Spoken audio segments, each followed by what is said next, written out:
mama, akhera kuna adhabu.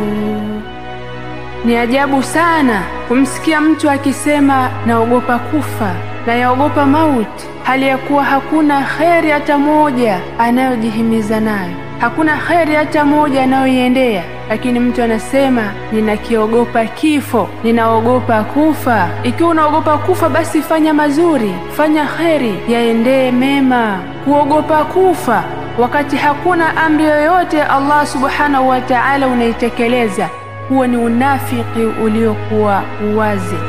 Mtu anayekiogopa kifo anajihimiza katika kufanya yale mazuri, hususan kwa wanawake sana sana.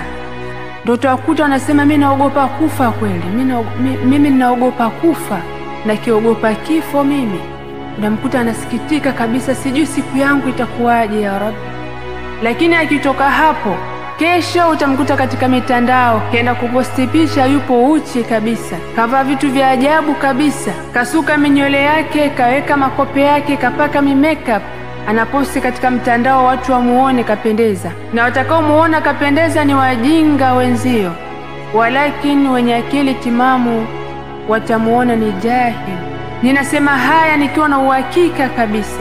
Mtu mwenye kukiogopa kifo hawezi kufanya matendo anayoyafanya jahil. Jahil ni mjinga ambaye hajielewi. Wewe kama unajielewa mpaka unakikumbuka kifo na unakiogopa kifo, ina maana wewe una akili timamu. Sasa ukiitwa jahil